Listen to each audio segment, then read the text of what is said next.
हर जगह देखिए ना कि आपको एक डेटा और नंबर फेंका जाता है। 50 करोड़ लोगों ने जो है कुंभ में स्नान किया, नंबर, हर जगह नंबर फेंका जाता है। 5 ट्रिलियन की इकोनॉमी हो गई है, 80 करोड़ लोगों को जो है फ्री अनाज दे दिया है। अभी प्रधानमंत्री जी ने कहा अमेरिका में एक देश के व्यवसायी से जब उनसे प्रश्न पूछा गया, यहाँ तो प्रेस कॉन्फ्रेंस करते नहीं है, तो उन्होंने कहा कि निजी मामला है।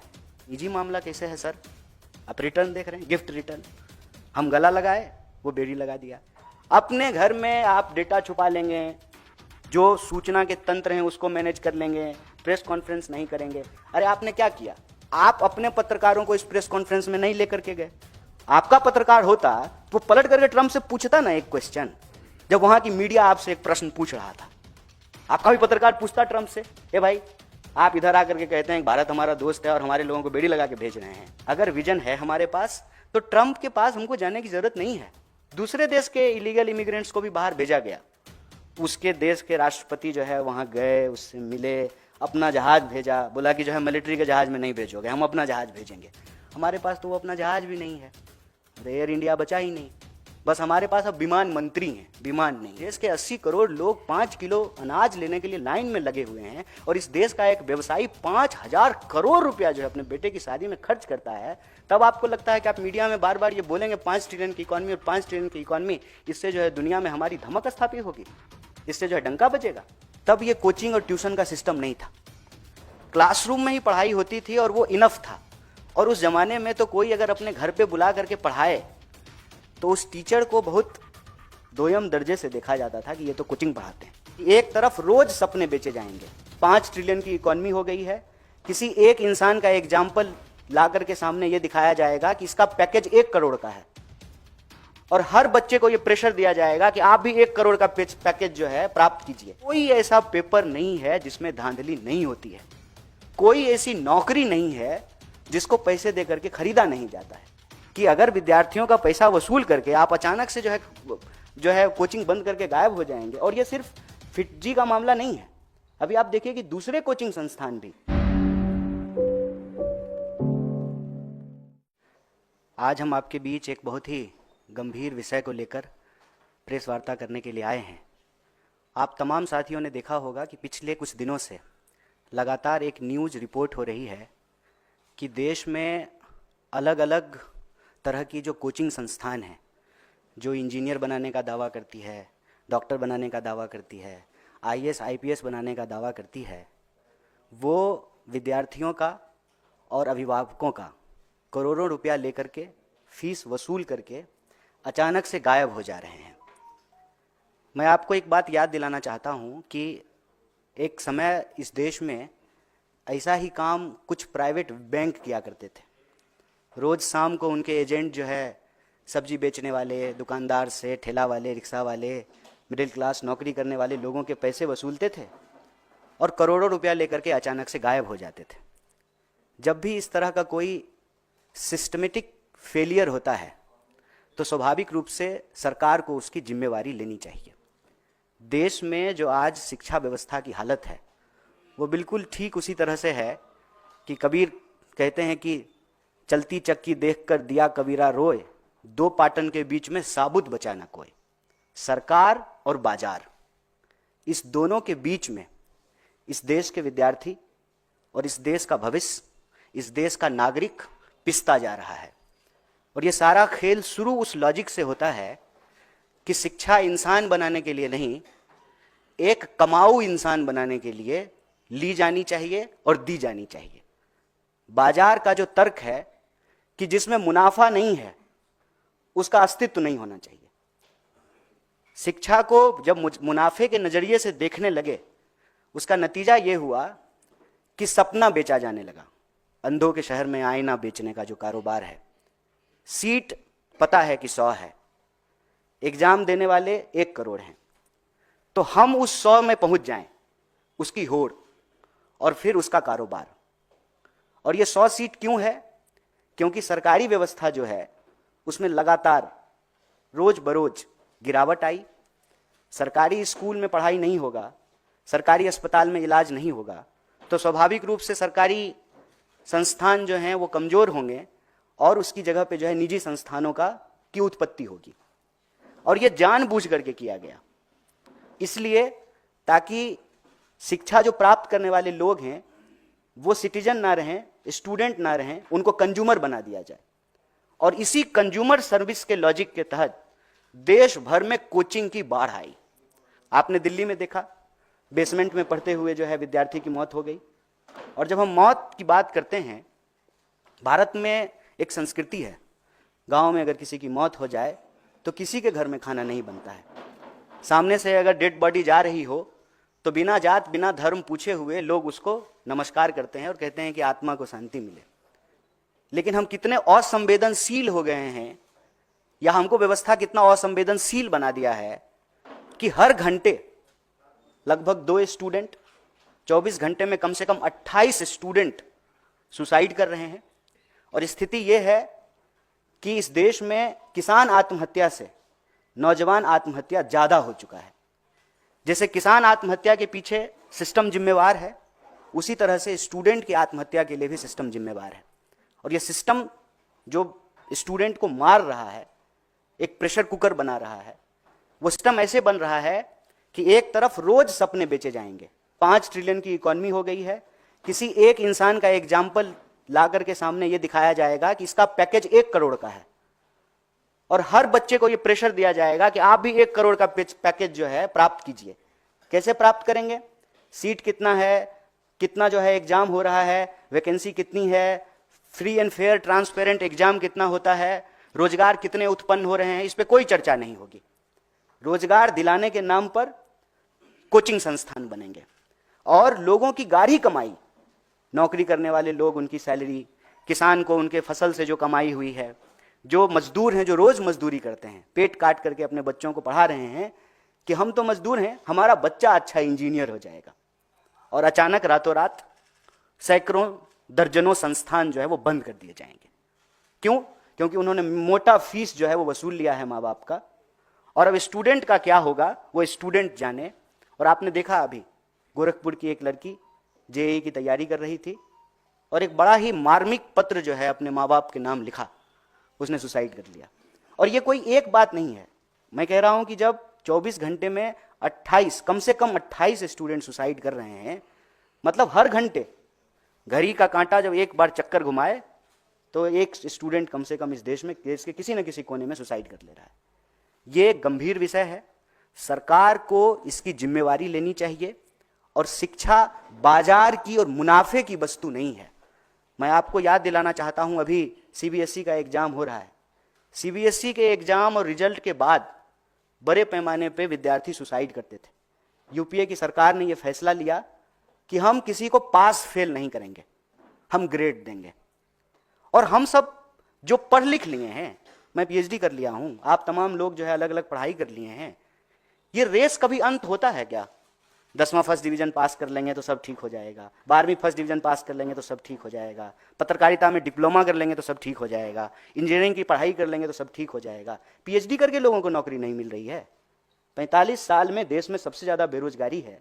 इतनी बेरोजगारी हिंदुस्तान के इतिहास में आज तक नहीं था। तो यह जो व्यवस्था, सरकार और बाजार, उसके बीच में इस देश का भविष्य जो पिस रहा है, उस पर सरकार को जो है एक रेगुलेशन लाना चाहिए और इस बात को इंश्योर करना चाहिए कि जितने रिक्त पद हैं ट्रांसपेरेंट तरीके से उस पर एग्जाम हो।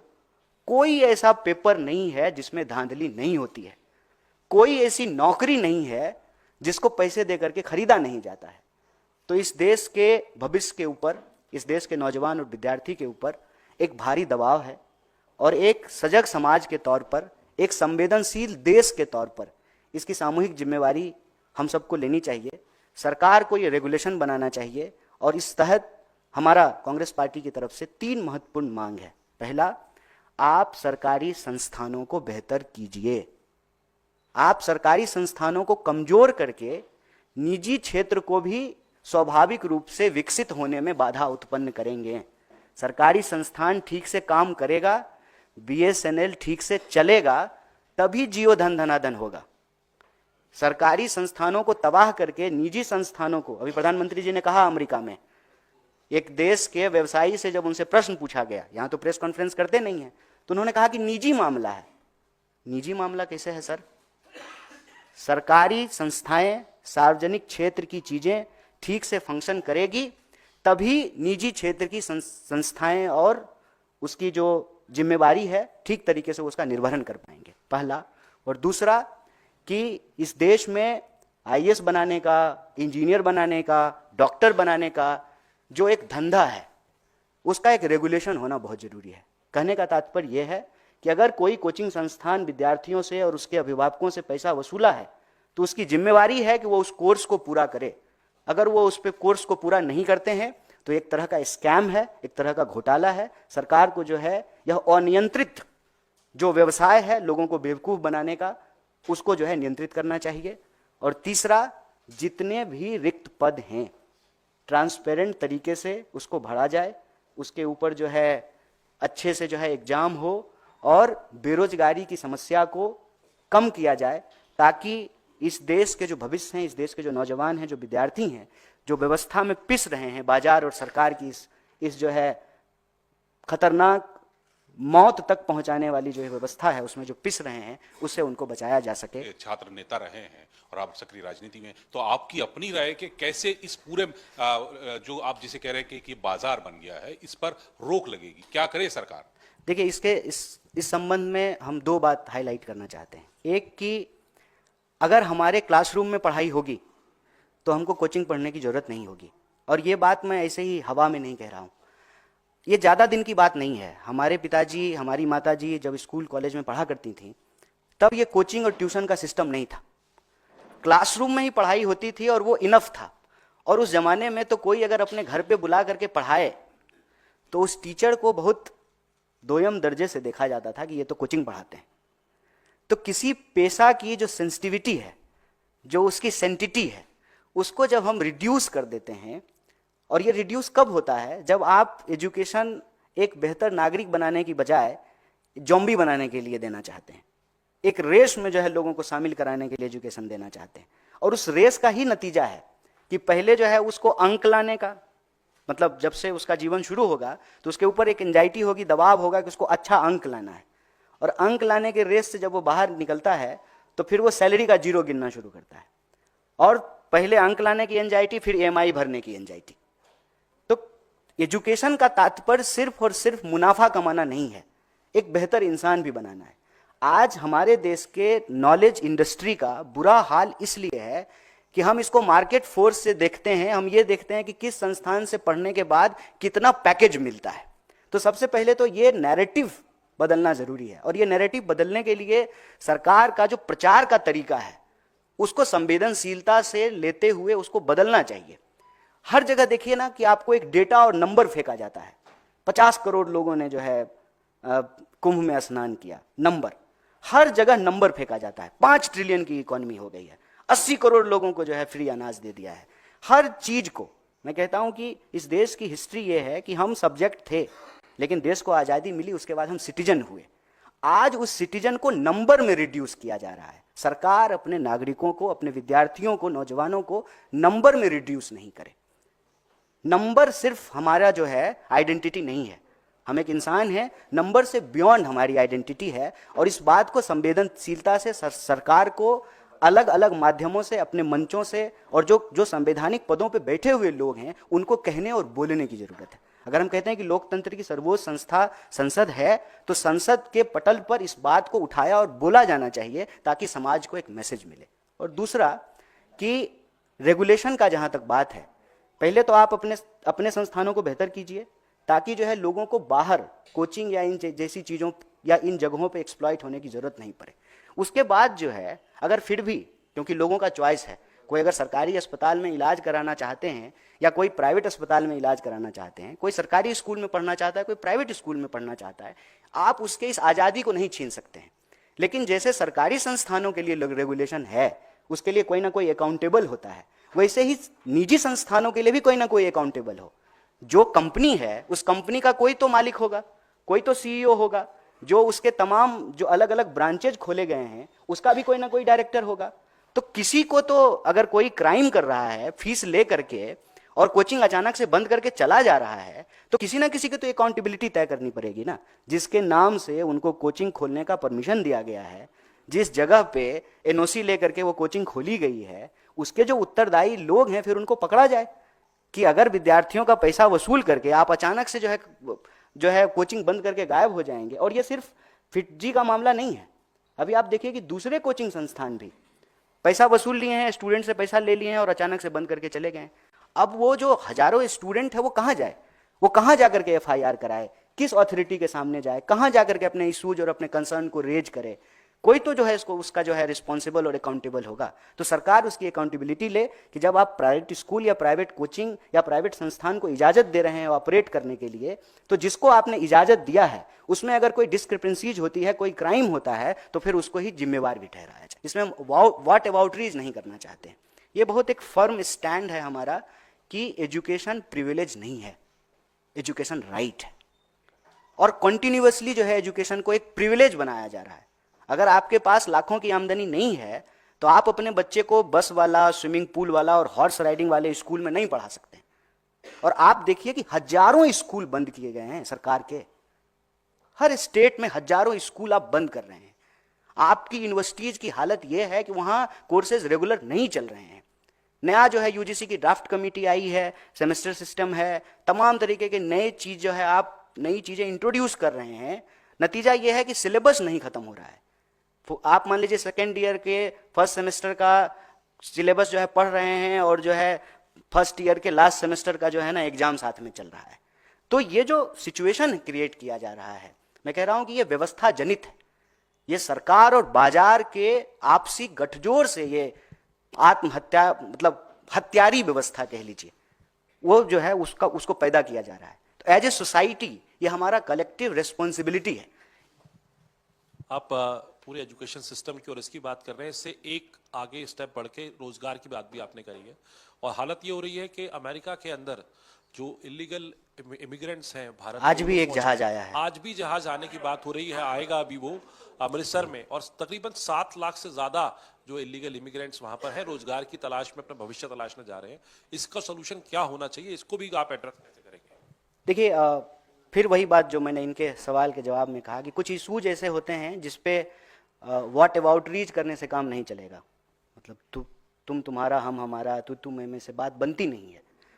लेकिन मैं एक बात आपको याद दिला दूं कि मनमोहन सिंह जी जब प्रधानमंत्री थे तो ओबामा भारत आए थे, और ओबामा का एक स्टेटमेंट उस वक्त जो है ना बहुत पॉपुलर हुआ था कि दुनिया जिन परिस्थितियों से गुजर रहा है उसको अगर कोई निकाल सकता है तो वो देश भारत है, दुनिया भारत की तरफ देख रहा है। प्रोडक्शन सिस्टम में जो चेंजेज आ रहे थे, जिस तरह से जो है वो डिसइंटीग्रेट हो रहा था, इलेक्ट्रॉनिक रेवोल्यूशन हो गया, कंप्यूटर, मोबाइल, एआई का ज़माना है, आज हर कोई एआई की बात कर रहा है।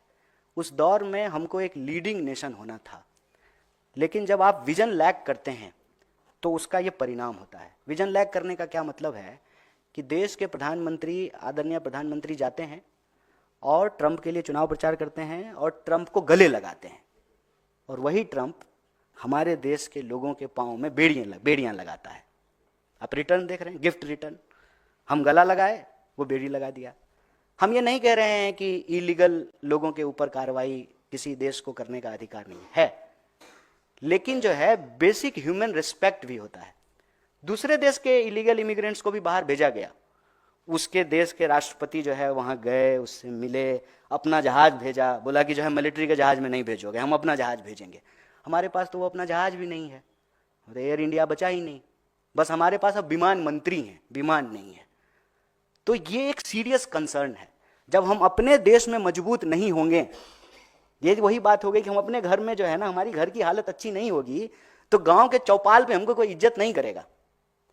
हमारे गांव में जब हमारी इज्जत तब मिलेगी जब हमारा घर, हमारे घर के सदस्य, उनके बीच में आपसी संबंध, हमारी घर की आमदनी, हमारे घर के लोगों का समाज के प्रति व्यवहार, उससे गांव के चौपाल पे जो है हमको इज्जत मिलेगी। अपने घर में आप डेटा छुपा लेंगे, जो सूचना के तंत्र हैं उसको मैनेज कर लेंगे, प्रेस कॉन्फ्रेंस नहीं करेंगे। अरे आपने क्या किया? आप अपने पत्रकारों को इस प्रेस कॉन्फ्रेंस में नहीं लेकर के गए। आपका पत्रकार होता तो वो पलट करके ट्रंप से पूछता ना एक क्वेश्चन, जब वहां की मीडिया आपसे एक प्रश्न पूछ रहा था, आपका भी पत्रकार पूछता ट्रंप से, ए भाई आप इधर आकर के कहते हैं भारत हमारा दोस्त है और हमारे लोगों को बेड़ी लगा के भेज रहे हैं, एक सवाल पूछता ना, आपने जाने ही नहीं दिया। तो सूचना तंत्र को कंट्रोल करके आप जैसे घर का मुखिया आप अपने घर में चला लेंगे, कोई बोलेगा तो जोर से डांट देंगे, कहेंगे इसका खाना बंद कर दो, इसको शाम को खाना मत देना। लेकिन गांव की चौपाल पे आपको इज्जत तो आपके घर की हालत से मिलेगी ना। हमारी इकोनॉमी अगर सही तरीके से फ्लोरिश करेगी, 8 का क्राइसिस, इसीलिए मैंने आपको ओबामा का वो विजिट याद दिलाया, दुनिया भर में 8 की क्राइसिस थी और 8 के क्राइसिस में जो मंदी थी, भारत जो है फ्लोरिश करता रहा। हमारे ऊपर फर्क नहीं पड़ा क्योंकि कल्चरली हमारा बचाने का स्वभाव है। हम लोग क्या करते हैं, अगर 2 रोटी कमाते हैं तो 1 रोटी बचाते हैं फ्यूचर के लिए, भविष्य के लिए। पुराने जमाने में 5 जो है ना घड़ा रखा रहता था, घर में 1-1 मुट्ठी अनाज सब में रखा जाता था, फिर खाना बनाया जाता था। बचाने की प्रवृत्ति है हमारी भारतीय होने के चलते, और वो बचाने की प्रवृत्ति के चलते हमारी इकोनॉमी सर्वाइव कर गई। अगर हमारे देश के किसान आत्महत्या कर रहे हैं, हमारे देश के जवान आत्महत्या कर रहे हैं, अगर इस देश के 80 करोड़ लोग 5 किलो अनाज लेने के लिए लाइन में लगे हुए हैं और इस देश का एक व्यवसायी 5,000 करोड़ रुपया जो है अपने बेटे की शादी में खर्च करता है, तब आपको लगता है कि आप मीडिया में बार बार ये बोलेंगे 5 ट्रिलियन की इकॉनमी और 5 ट्रिलियन की इकॉनमी, इससे जो है दुनिया में हमारी धमक स्थापित होगी, इससे जो है डंका बजेगा? नहीं बजेगा। भारत के लोगों को अपमानित किया जाएगा और वही किया जा रहा है। इसी से निकलने का रास्ता है कि हम अपने देश के एजुकेशन सिस्टम को बेटर करें, हम अपने देश के नौजवान जो हमारी सबसे बड़ी शक्ति है उसका सकारात्मक और रचनात्मक तरीके से इस्तेमाल करें, इस देश के जो प्रोडक्शन सिस्टम है उसको हम मजबूत करें, जो वर्ल्ड इकोनॉमी में, वर्ल्ड कंपटीशन में जाकर के कहीं स्टैंड करें। मुझे बताइए कि लुधियाना और सूरत का कपड़ा क्या जो है वर्ल्ड इकोनॉमी में कंपटीशन नहीं कर रहा था? कर रहा था। क्या हमारा आम, हमारा केला, हमारी चाय, हमारी कॉफ़ी जो है, हमारा चमड़ा, हमारी टेक्नोलॉजी, हमारे सॉफ्टवेयर इंजीनियर, हमारा जो है इसरो, क्या हम वर्ल्ड में कंपटीशन नहीं दे रहे थे? क्या हमारे पास जो है फ्री मीडिया नहीं था? क्या हमारे पास जो है डेमोक्रेटिक इंस्टीट्यूशंस नहीं है? लार्जेस्ट डेमोक्रेसी है इंडिया का। सब कुछ होते हुए भी अगर हम कुछ लैग कर रहे हैं तो वो है विजन। अगर विजन है हमारे पास तो ट्रंप के पास हमको जाने की जरूरत नहीं है। मैं एक छोड़िए बाहर की बात छोड़ देते हैं, हम देश का समझते हैं, उससे समझ में आएगी। बिहार के लोग पंजाब क्यों काम करने के लिए जाते हैं? पंजाब के लोग क्यों नहीं जाते हैं बिहार काम करने के लिए? क्यों? क्योंकि बिहार की इकोनॉमी पंजाब की इकोनॉमी के मुकाबले बेहतर नहीं कर रही है। अगर बिहार की इकोनॉमी बेहतर करने लगेगी तो पंजाब के लोग बिहार काम करने के लिए आएंगे। यही स्थिति आप दुनिया के ऊपर लागू करके देख लीजिए। क्यों हमारे नौजवानों को छुप करके इलीगल तरीके से दूसरे देश में जाना पड़ रहा है? क्योंकि हमारे देश में रोजगार नहीं है। और आपको मैं बताऊं कि इससे ज्यादा गंभीर स्थिति क्या है। जब गाजा में लड़ाई हो रही थी तो हमारे देश के नौजवान जो है ठेके पे लड़ने के लिए गए। यूक्रेन की जब लड़ाई हो रही थी रसिया की, तो जबरदस्ती एक कंपनी में नौकरी देने के नाम पे कुछ लोगों को बेवकूफ बना करके, और वहां जब गए तो उनको आर्मी का ड्रेस पहना करके लड़ने के लिए भेज दिया। ये जो स्थिति है ये चिंताजनक है। रोजगार की जो बेरोजगारी की स्थिति है वो चिंताजनक है, और इस व्यवस्था जनित प्रेशर के चलते जो नौजवानों की आत्महत्या हो रही है वो चिंताजनक है। इस पर सरकार को एक ठोस काम करने की जरूरत है। प्रचार से काम नहीं चलेगा। जो वास्तविकता है, वास्तविकता की धरातल पे खड़ा होकर के एक विजन के साथ जो है देश निर्माण की प्रक्रिया में आगे बढ़ना होगा। खबरों में बने रहने के लिए फोरम 4 को सब्सक्राइब करें और नोटिफिकेशन पाने के लिए बेल आइकन दबाएं।